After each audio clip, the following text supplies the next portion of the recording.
What's up, guys? I'm Chris, and today you're watching a magic review on Fahrenheit 451 by Josh Zandman.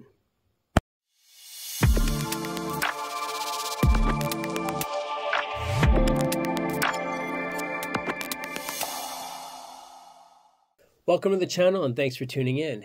Please consider subscribing, give this video a thumbs up, and don't forget to click the notification bell so you don't miss a video or a review. Alright, so today we are looking at Fahrenheit 451 by Josh Zandman. And now this is the latest installment to the Zandman book test collection. I've reviewed a lot of book tests, and I really like book tests, and this has easily become one of my favorites.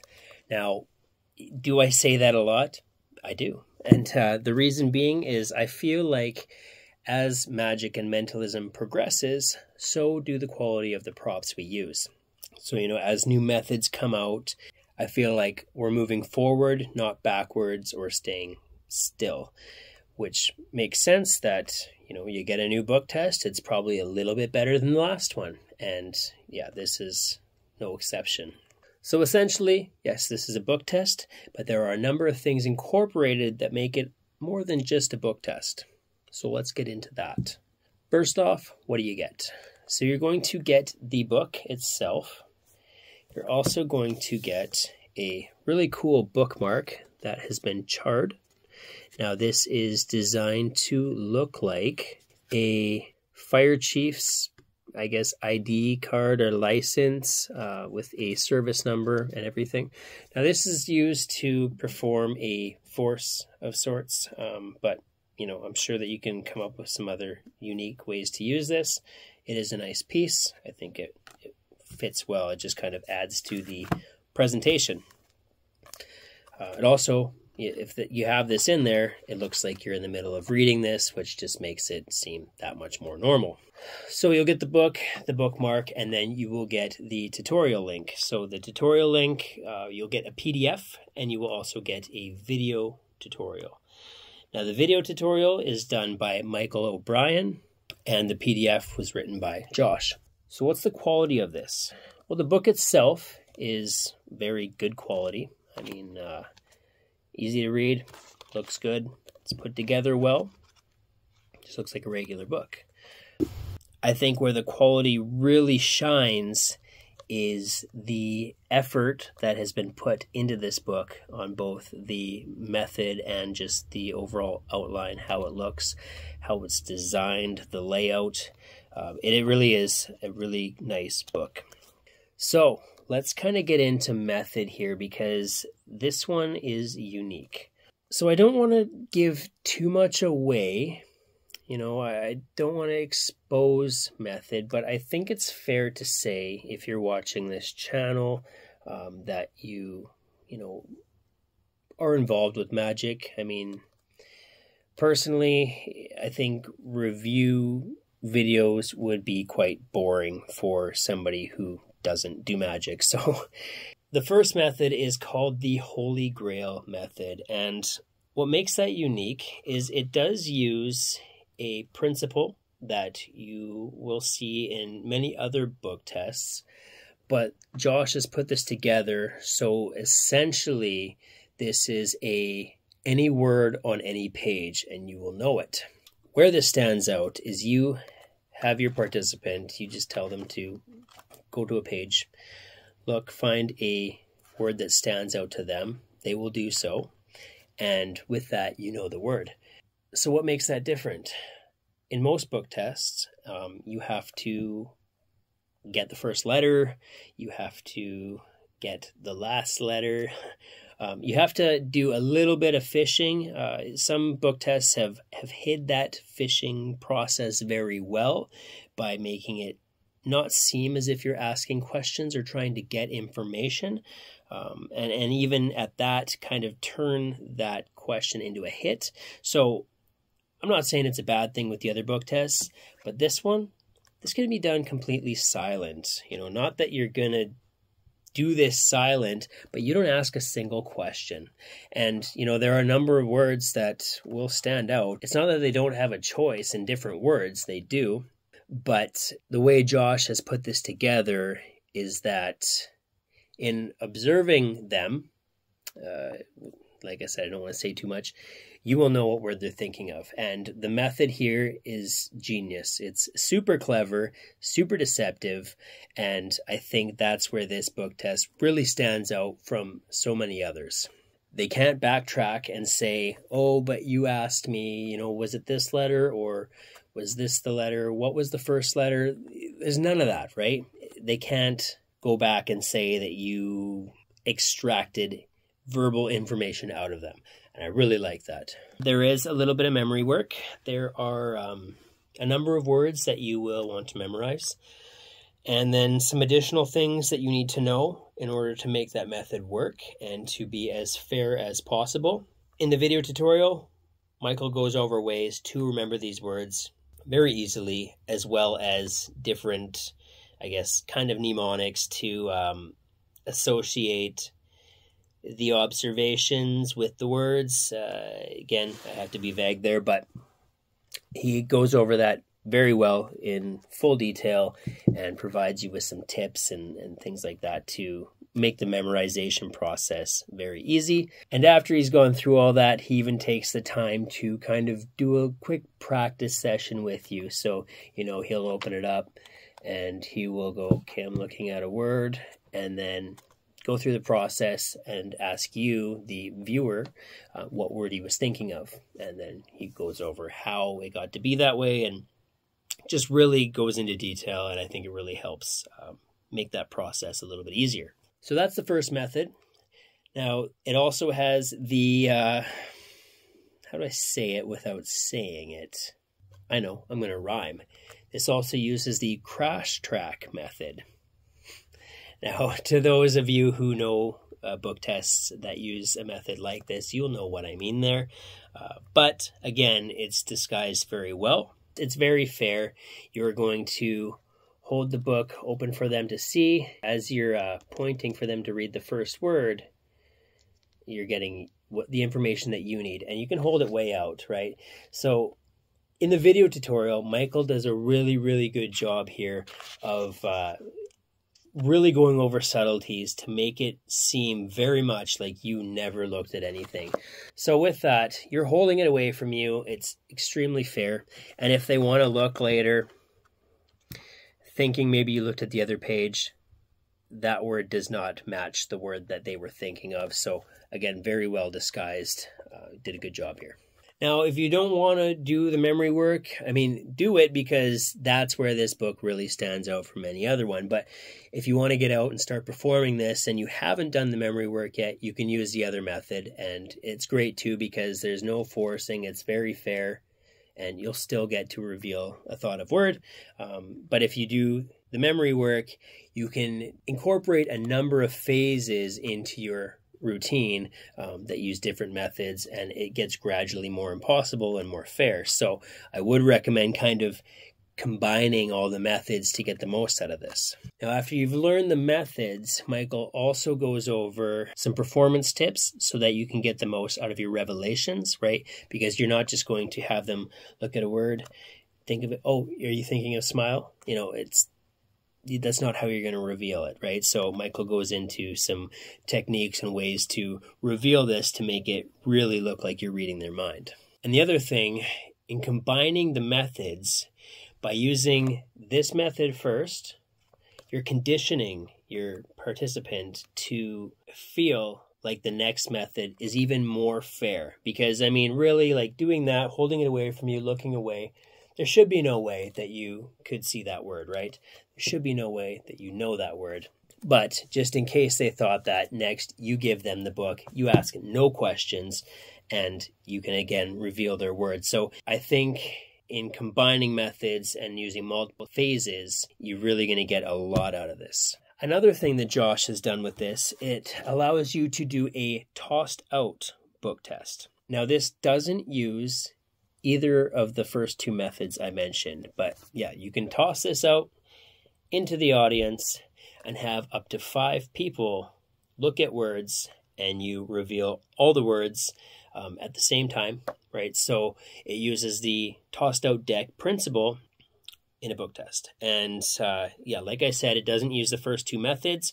So again, it adds a layer and another phase to just make this all the more impossible. You're also going to learn a routine called the reverse book test, which is interesting because that combines a second book, right? So, you know, if you have another Zandman book test, you could combine another one of those books. You could combine another book test from a different collection that you have, or you can combine this with a completely ungimmicked book, right? So this could be borrowed, this could be taken off of a shelf at somebody's home, or if you're performing somewhere where there's books, you just take it off the shelf and you combine it with this book. There are a number of different ways you can do this. You can be holding this book, or you can be holding the other book, or you can have two participants and each of them are holding the book.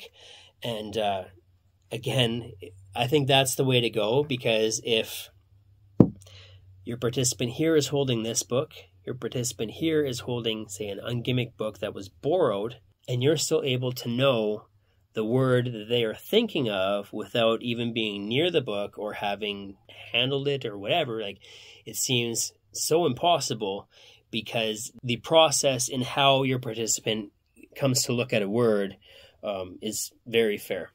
This person with the ungimmicked or other book will turn to a page. They will then have this person go to that page, look at a word, and you will know what that word is. Now, with that, there are a number of different words. It's not the same word on every page in the same location, and I think that's what really makes this stand out. The method here is absolutely brilliant. Again, it's another method. So you might be thinking, how many methods are there to different things? And with that, you might feel like there's probably a ton of memory work, but there's really not.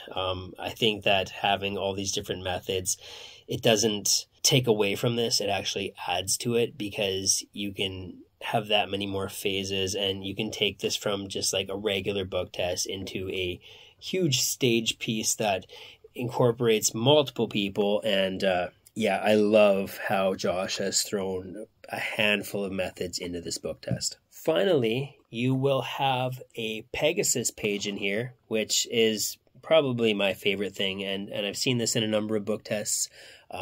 I love it. Now, the Pegasus page is tied in with a number of methods in this book test. So this stands out from, you know, other Pegasus page routines that you have done, right? Because again, they come to a page, they look at a word. You aren't asking them anything about that word, right? They close the book, they hand it back to you or set it down. You're able to reveal that word.